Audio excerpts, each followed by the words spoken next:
விஜய வெறுப்பேத்தணும்னு சொல்லிட்டு காவேரி விஜய் கிட்ட சொல்றாங்க. நீங்க எப்படி மாமி கிட்ட சொல்லி உங்களுக்கு பொண்ணு பார்க்க சொன்னீங்களோ அதே மாதிரியே நானும் எங்க அம்மா கிட்ட நீங்க பாக்குற பையனை நான் கல்யாணம் முடிச்சுக்கிறேன், எனக்கு மாப்பிள பாருங்கன்னு நான் சொல்லிட்டேன். அம்மாவும் மாப்பிள பாக்குறேன்னு சொல்லியிருக்காங்க அப்படின்னு சொல்லிட்டு காவேரி சொல்றாங்க. இதை கேட்டுட்டு விஜய் ஒரு நிமிஷம் ஷாக் ஆனாலும் அமைதியா இருந்துட்டு சிரிக்கிறாங்க.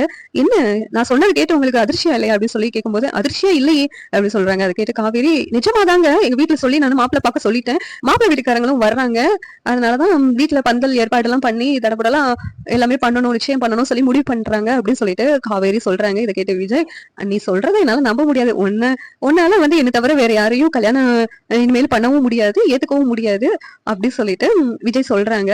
உங்களுக்கு அவ்வளவு கான்பிடென்டா, நிஜமாதான் நான் சொல்றேன் அப்படின்னு சொல்லிட்டு காவேரி அந்த இடத்தை விட்டு போயிடுறாங்க.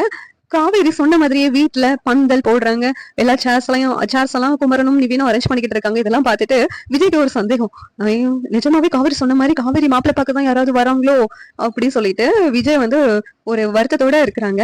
அந்த மாமி கிட்டையும் போய் கேக்குறாங்க, அந்த வீட்டுல என்ன ஃபங்க்ஷனா எதுவும் எல்லாரும் சேர்ஸ் எல்லாத்தையும் அரேஞ்ச் பண்ணிட்டு இருக்காங்களே என்ன அப்படின்னு சொல்லி விஜய் கேக்குறாங்க. அதுக்கு மாமி அந்த வீட்டு நர்மதா இருக்கால அந்த பொண்ணு ஏஜென்ட் பண்ணிருச்சு அப்படின்னு சொல்றாங்க.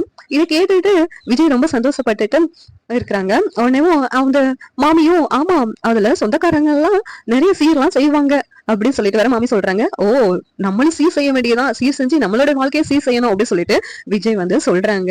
இந்த சீரியல் எப்படி நல்லா இருக்கும் நீங்க நினைக்கிறீங்க கமெண்ட் பண்ணுங்க. இந்த வீடியோ பிடிச்சிருந்தா லைக் பண்ணுங்க, ஷேர் பண்ணுங்க, சப்ஸ்கிரைப் பண்ணுங்க. தேங்க்யூ.